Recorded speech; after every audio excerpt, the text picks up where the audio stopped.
बिस्मिल्लाहिर्रहमानिर्रहीम। अस्सलाम वालेकुम डियर ऑल स्टूडेंट। आई होपफुल कि आप सब लोग खैरियत से होंगे। अच्छा जी, आज की वीडियो में आप लोगों के साथ navy police, Pakistan navy police में अगर आप लोगों ने अप्लाई किया हुआ है तो आज की वीडियो में हम आप लोगों के साथ एकेडमिक पोर्शन की मोस्ट इम्पॉर्टेंट एमसीक्यूज डिस्कस करने वाले हैं। सो लेट्स स्टार्टेड अवर वीडियो।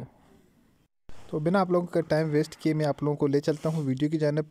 तो तमाम तरह इंशाल्लाह नेवी पुलिस के रिलेटेड मोस्ट इंपॉर्टेंट एमसीक्यूज़ हैं, ये एकेडमिक पोर्शन के हैं। ठीक है, इसमें आप लोगों के इंशाल्लाह आप लोगों के साथ केमिस्ट्री एंड फिज़िक्स, उसके अलावा आप लोगों के मैथमेटिक्स के मैं क्वेश्चन डिस्कस करने वाला हूँ।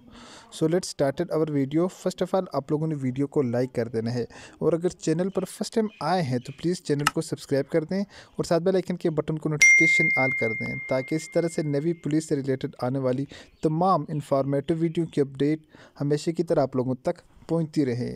सो स्टार्ट करते हैं जी अपनी आज की वीडियो को। फर्स्ट ऑफ ऑल हमारे पास क्वेश्चन नंबर 1 है, विच एटम हैज़ हाईएस्ट इलेक्ट्रोनेगेटिविटी। हमारे पास कौन सा ऐसा एलिमेंट है जिसकी सबसे ज़्यादा हाईएस्ट इलेक्ट्रोनेगेटिविटी है। तो हाईएस्ट इलेक्ट्रोनेगेटिविटी किसकी है, वो फ्लोरीन की है। ओके, विद कंसेप्ट मैं आप लोगों को 1 बाई 1 करके इंशाल्लाह समझाऊंगा। नेक्स्ट क्वेश्चन नंबर है जी, खालिजा is the shortest period of in periodic table. Periodic table के अंदर कौन सा जो है वो शॉर्टेस्ट एलिमेंट है हमारे पास। तो छठे नंबर का जो हमारे पास पीरियड है वो क्या है, वो शॉर्टेस्ट पीरियड है पीरियोडिक टेबल के अंदर। ओके, उसके बाद नेक्स्ट क्वेश्चन है, the terms catalyst refer to. अच्छा, जो हमारे पास ये टर्म्स है कैटालिस्ट, अच्छा इसको हमने ये किसके रेफरेंस से, ठीक है, यानी इसका क्या मनी है कैटालिस्ट का। कैटालिस्ट का अक्सर पेपर में ये वाला क्वेश्चन आ जाता है कि कैटालिस्ट की जो टर्म्स है इसका क्या मनी है। तो कैटालिस्ट हमारे पास जो है ना तो किसी रिएक्शन को इंक्रीज़ करता है और ना ही डिक्रीज़ करता है, बल्कि ये क्या करता है कैटालिस्ट, ये speed of a chemical reaction, जो केमिकल रिएक्शन चल रहा होता है कोई भी, जब रिएक्टेंट से प्रोडक्ट्स जो है वो कन्वर्ट हो रहे होते हैं तो ये क्या करते हैं, तो उसकी जो स्पीड है उसको स्पीड अप कर देता है कैटालिस्ट। तो इसका ये काम होता है। ठीक है, तो ये मोस्ट इंपॉर्टेंट क्वेश्चन है, तो आप लोगों के पेपर में भी आ सकता है, speed up of a chemical reactions.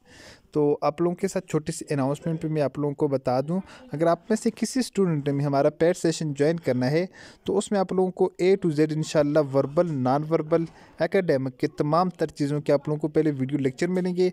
उसके साथ साथ इंशाल्लाह हर वीक के बाद आप लोगों का टेस्ट भी लिया जाएगा, प्रैक्टिस टेस्ट, ताकि आप लोगों की तैयारी कितनी हो चुकी है। तो आप लोग मेरे दिए गए नंबर पर मुझे मैसेज कर सकते हैं।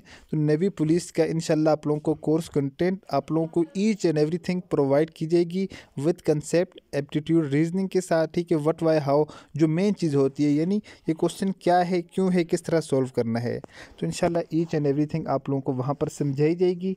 तो इंशाल्लाह आप लोग अगर वहाँ से तैयारी कर लें तो ये बात मैं गारंटी से कहता हूँ कि आप लोग आसानी के साथ आप लोगों का टेस्ट जो है वो अच्छे नंबरों से क्लियर हो जाएगा। यहाँ पर स्क्रीन पर आप लोगों को कुछ स्टूडेंट के मार्क्स शो हो रहे होते हैं, डिफरेंट स्टूडेंट के मार्क्स हैं। ठीक है, ये इन लोगों का डिफरेंट जो है रिज़ल्ट है, तो आप लोग देख सकते हैं डिफरेंट डिपार्टमेंट में। अल्हम्दुलिल्लाह ये तमाम तर स्टूडेंट की जितने भी मार्क्स हैं ये मैंने आप लोगों को दिखा दिए। ठीक है, ये ऑलमोस्ट मेरे स्टूडेंट हैं सब। ठीक है, तो अब हम अपने फर्दर जो क्वेश्चन हैं इनको डिस्कस कर लेते हैं। नेक्स्ट क्वेश्चन है हमारे पास, what is the conservation of Bernoulli equations. Bernoulli equation जो है इसकी कंजर्वेशन क्या है, यानी ये एनर्जी के ऊपर बेस करती है। ओके, बर्नौली इक्वेशन का। सो नेक्स्ट क्वेश्चन है जी, reaction rate can't be express in terms of time. एक जो रेट ऑफ एक रिएक्शन जो है उसको एक्सप्रेस, यानी उसका इजहार टाइम के अंदर नहीं किया जा सकता, बल्कि उसको हम जो है वो अमाउंट ऑफ प्रोडक्ट्स के अंदर, यानी कितनी जो अमाउंट है वो रिएक्टेंट से प्रोडक्ट के अंदर चेंज हुई है, तो हम उसमें इसको क्या करते हैं, शो करते हैं। ओके, केमिकल रिएक्शन, तो क्या रेट ऑफ केमिकल रिएक्शन क्या है। Chemical reaction rate is an intensive property. Chemical की जो रेट ऑफ रिएक्शन है वो क्या है, वो एक इंटेंसिव प्रॉपर्टी है। उसके बाद नेक्स्ट क्वेश्चन है जी, if QC is less than KC।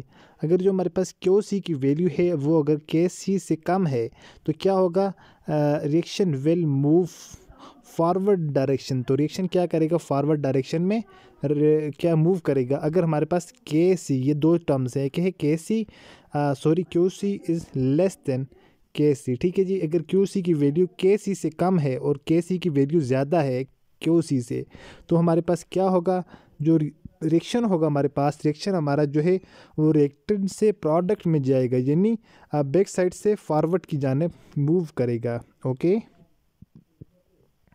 उसके अलावा नेक्स्ट जो क्वेश्चन है हमारे पास, the percentage of nitrogen in atmosphere. Atmosphere के अंदर नाइट्रोजन की परसेंटेज क्या है? 78% जो है वो नाइट्रोजन एटमोसफेयर के अंदर प्रेजेंट है। तो नेक्स्ट क्वेश्चन है जी, the percentage of oxygen in atmosphere is. तो एटमॉस्फेयर के अंदर ऑक्सीजन की परसेंटेज क्या है? तो ऑक्सीजन 21% जो है ऑक्सीजन वो एटमॉस्फेयर के अंदर प्रेजेंट है, और 78% नाइट्रोजन जो है वो एटमॉस्फेयर के अंदर प्रेजेंट है। उसके बाद नेक्स्ट क्वेश्चन है जी, the lives of aquatic plant and animals depend on the oxygen which is. अच्छा जी, जो एक्वेटिक हमारे पास कहा जाते हैं पानी को, ठीक है जी, एक हमारे पास आ जाते हैं एक्वेटिक प्लांट्स जो पानी के अंदर होते हैं, एनिमल्स जानदार डिपेंड ऑन ऑक्सीजन जो है वो क्या करते हैं, वो किस चीज़, वो कौन से ऑक्सीजन के ऊपर डिपेंड करते हैं? जो पानी के अंदर डिज़ोल्व होते हैं, ठीक है जी, जो समुद्री पौधे होते हैं हमारे पास, और समुद्री पौधे और जानवर जो होते हैं उनको कौन सी ऑक्सीजन चाहिए होती है और ज़िंदा रहने के लिए? उनको डिज़ोल्व इन वाटर, जो पानी के अंदर डिज़ोल्व होती है ऑक्सीजन, उनको वो रिक्वायर होती है अपनी ज़िंदगी के लिए, ठीक है, चाहे वो समुद्री पौधे हों या वो समुद्री जानवर हों। उसके बाद नेक्स्ट क्वेश्चन है, the reaction in which products do not recombine in form reactants are called। तो उनको कहा जाता है इरिवर्सिबल रिएक्शन। जो रिएक्शन ऐसे प्रोडक्ट हमारे पास, ऐसे रिएक्टेंट्स जो रिएक्टेंट से प्रोडक्ट तो बने लेकिन प्रोडक्ट से वापस रिएक्टेंट में ना आए। तो फॉर एग्जांपल हमारे पास हम कहते हैं कि ये हमारे पास रिएक्टेंट हैं और ये हमारे पास प्रोडक्ट हैं, ठीक है। ज़रा आप लोगों ने बात को यहाँ से समझना है। तो हमारे पास ये रिएक्टेंट और ये हमारे पास प्रोडक्ट, अगर ये रिएक्टेंट प्रोडक्ट्स में कन्वर्ट होते हैं तो हम इसको कहा जाते हैं, और अगर ये प्रोडक्ट रिएक्टेंट्स में वापस कन्वर्ट होते हैं इसको कहा जाता है रिवर्सिबल रिएक्शन, ठीक है। यानी ये फॉरवर्ड भी जाता है और वापस बैक भी आता है। अगर आपका जो रिएक्शन है वो सिर्फ फॉरवर्ड जाता है बल्कि बैक नहीं आता, तो इसको क्या कहते हैं? इसको इरिवर्सिबल रिएक्शन कहा जाता है। और ये क्वेश्चन लाजमी आते हैं पेपर के अंदर, ओके। ये आप लोगों के पास पेपर से लिए गए क्वेश्चंस हैं। The gas we inhale during breathing is. अच्छा, ब्रीथिंग कहा जाता है सांस लेने के अमल को, यानी अमल तनफ़ुस, ठीक है जी, सांस लेने का अमल। तो उसमें क्या करते हैं, जिस वक्त हम सांस लेते हैं, ठीक है, जिस वक्त हम सांस लेते हैं ना, तो हम क्या करते हैं, ऑक्सीजन को अपने अंदर इनहेल करते हैं और कार्बन डाइऑक्साइड को आउट करते हैं, ठीक है जी। ये मोस्ट इंपॉर्टेंट चीज़ें हैं, समझने की हैं। सो इसलिए आप लोगों ने बी अट्रैक्टिव, आप लोगों ने जो है फुल्ली कंसंट्रेशन के साथ इस चीज़ को सीखना है। हम कार्बन को अपने अंदर इनहेल करते हैं और कार्बन डाइऑक्साइड को हम क्या करते हैं, आउटलेट करते हैं, यानी निकालते हैं। उसके बाद नेक्स्ट क्वेश्चन है जी, the reaction will attain the equilibrium if.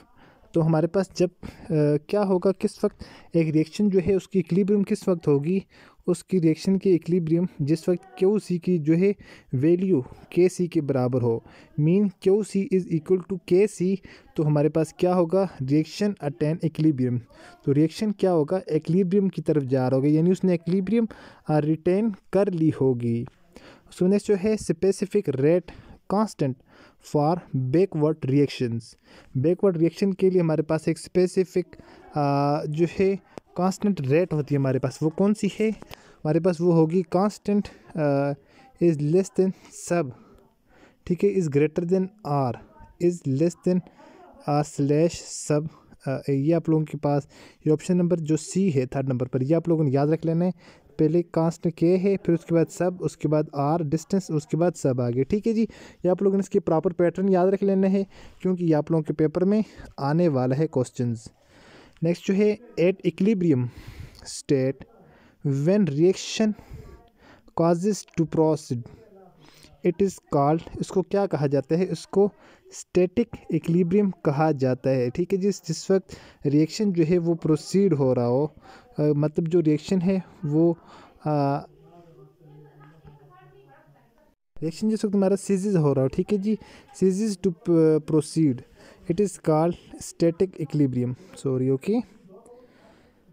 उसके बाद नेक्स्ट जो है, when the magnitude of K is very small it indicates.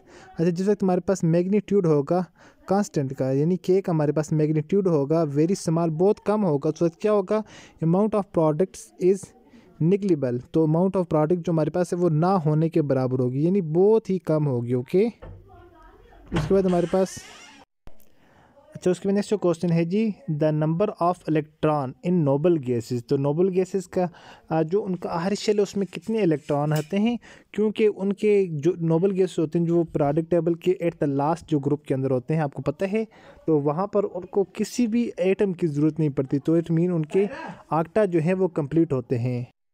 उसके बाद नेक्स्ट जो हमारे पास क्वेश्चन है जी, हालिजा is the shortest period in periodic table element. तो पीरियोडिक टेबल एलिमेंट के अंदर सबसे शॉर्ट जो पीरियड है वो हमारे पास कौन सा है, तो हमारे पास 6th जो छठे नंबर का जो पीरियड है वो हमारे पास शॉर्टेस्ट पीरियड है। ओके, उसके बाद नेक्स्ट हमारे पास क्वेश्चन है, विच एटम हैज़ हाईएस्ट इलेक्ट्रोनेगेटिविटी, यानी इनमें से कौन सा एक ऐसा एटम है जिसकी जो इलेक्ट्रोनेगेटिविटी है वो बहुत ज़्यादा हाईएस्ट है, तो हमारे पास वो हो जाएगा फ्लोरीन। फ्लोरीन की जो हाई इलेक्ट्रोनेगेटिविटी है वो बहुत ज़्यादा हाईएस्ट है। ठीक है, सो इसका करेक्ट आंसर हो जाएगा फ्लोरीन। उसके बाद अब हम कोई मैथमेटिक्स के क्वेश्चन देखते हैं जो कि मोस्ट इम्पॉर्टेंट हैं, एक बहुत ही ज़बरदस्त वे में आप लोगों को समझाए हुए हैं, तो इंशाल्लाह आप लोगों को वो भी तमाम तर समझ आ जाएंगे। नेक्स्ट क्वेश्चन नंबर है, log 10 is equal to, log 10 जो है वो किसके बराबर है, log 10 जो है वो ऑलवेज याद रखें 1 के बराबर होता है। ठीक है जी, ये चीज़ आप लोग अपने माइंड में रख लें, log 10 ऑलवेज 1 के इक्वल होता है, ये अंडरस्टूड बात है। ठीक है, ये ऑलरेडी फिक्स वैल्यू है, कांस्टेंट वैल्यू है जो ऑलरेडी फाइंड की जा चुकी है। ओके, नेक्स्ट क्वेश्चन है, which one is the different from the rest. पहले है 2, 4, फिर 20, फिर 5, इनमें डिफरेंट कौन सा, यानी ये भी जुफ्त, ये भी जुफ्त, ये भी जुफ्त, ये इसमें आ जाता है ताक। ये 3 इवन नंबर, 1 इसमें जो है 8 नंबर है वो है 5। सो जो ये वाला 5 नंबर है ये डिफरेंट है बाकी सबसे। Okay, D is the different from the rest. Next question है जी, if the price of 1 mango is 15 rupees, how to cost 120 rupees of mango. यानी एक जो आम है उसकी कीमत है 15 रुपये, 120 रुपये में कितने आम खरीदे जा सकते हैं।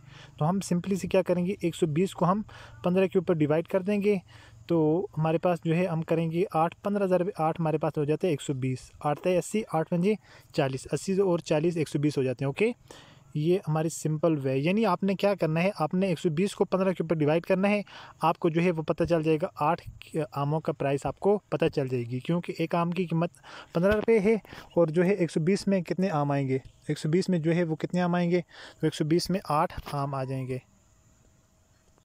उसके बाद नेक्स्ट जो क्वेश्चन है यहाँ पर है, 2 को 2 के साथ मल्टीप्लाई करते हैं 44 आ जाते हैं, और 2 को 3 के साथ मल्टीप्लाई करते हैं 49, 3 को 4 के साथ 916, तो ये कैसे हो गया। तो उसके बाद 2 को हम जब 4 के साथ मल्टीप्लाई करेंगे तो 416 ये कैसे आ गया।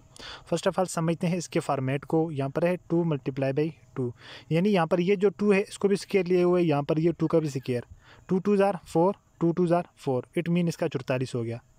ये बात यहाँ से आप लोग समझ गए। नेक्स्ट जो है 2 3, यहाँ पर जो 2 का हम स्केयर लेंगे, 2 2 ज़ार 4, 3 का स्केयर 3 3 ज़ार 9, इट मीन ये 49 हो गया।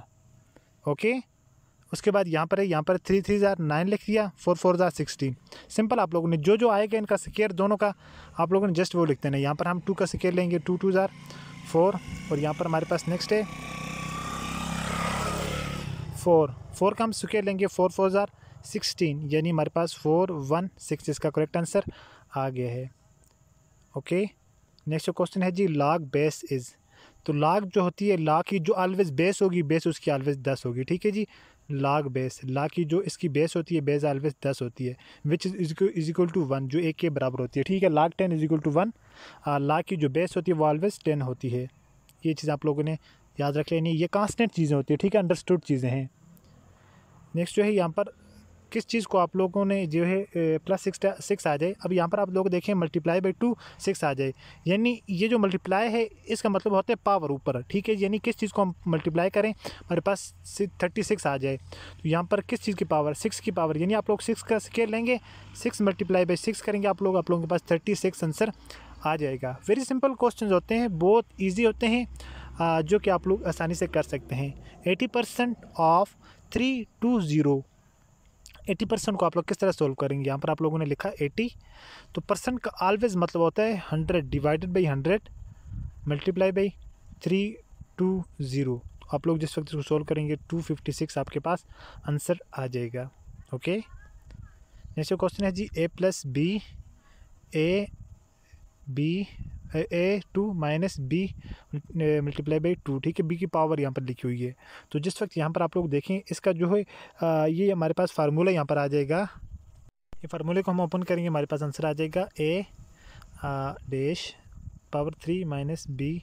इसके ये आप लोगों ने इसको याद रख लेना, ठीक है। इसको सॉल्व करने का स्टेप बाय स्टेप मैं आप लोगों को अभी जो है रफ पेज पर समझा देता हूँ क्लियर। इसको आप लोगों ने मल्टीप्लाई करना है प्लस बी को फर्स्ट इसके साथ, फिर ए प्लस बी को फर्स्ट इसके साथ, ठीक है। मल्टीप्लाई करके इसमें जो ए वाले होंगे ए वालों को अलग कर लेंगे, बी वालों को अलग कर लेंगे, क्योंकि बी हमारे पास 2 हो जाएंगे। एक बी हम यहाँ से स्केयर ले लेंगे, 2 और 2 ये आपस में प्लस ऐड हो जाएंगे। यहाँ से ए को ए के साथ मल्टीप्लाई करेंगे, 2 ये है, ए के हमारे पास ये आ जाएगा, हमारे पास हो जाएगा 3a माइनस बी 4। बल्कि आप लोग इसको सिंपली इस मेथड से याद रख लें, ये आप लोगों के लिए बहुत ईजी रहेगा। ओके, उसको नेक्स्ट जो है a इंटू बी प्लस सी, तो ये भी बिल्कुल इजी सा है। अगर आप लोग इसको इस तरह अंडरस्टूड कर सकते हैं फिर मर्जी, वरना अदरवाइज ए को आप लोग बी के साथ मल्टीप्लाई करेंगे, हो जाएगा ए बी प्लस ए को सी के साथ करेंगे ए सी, ए बी और ए सी आप लोगों का ये वाला इसका करेक्ट आंसर हो जाएगा। अगेन फिर हमारे पास आ जाता है परसेंटेज का क्वेश्चन। 320% है, 320% ऑफ 55। अब यहाँ पर आप लोगों ने देखना, आप लोगों ने 55 को ऊपर लिखना है, परसेंटेज के साथ इसके नीचे आप लोगों ने 100 लिख देना है, मल्टीप्लाई आप लोगों ने 320 को कर देना है, 176 आपके पास आंसर आ जाएगा। ये वाला क्वेश्चन ऑलरेडी हो चुका, जो आप लोगों की डिपार्टमेंट्स हैं उनमें इंक्लूड है। तो उसमें कुछ इस तरह के क्वेश्चन आते हैं। फर्स्ट ऑफ ऑल यहाँ पर है 13, then 50, then 70, then 90, then 21, then आ जाएगा 23। इट मीन 2 की सीरीज से यहाँ से इंक्रीज़ हो रही है। 13 के बाद 250, 50 के बाद 270, 70 के बाद 290, 90 के बाद 221, 21 के बाद हमने भी 2 इंक्रीज़ कर देने हैं, जो हमारे पास 23 आ जाएगा। आई होपफुल कि आज की वीडियो आप लोगों को पसंद आई होगी और आप लोगों को तमाम तर चीज़ों की समझ भी आ चुकी होगी। मिलते हैं अपनी नेक्स्ट वीडियो में, अपनी दुआ में याद रखिएगा और देखते रहिएगा चैनल वे ऑफ लर्निंग। अल्लाह हाफिज़।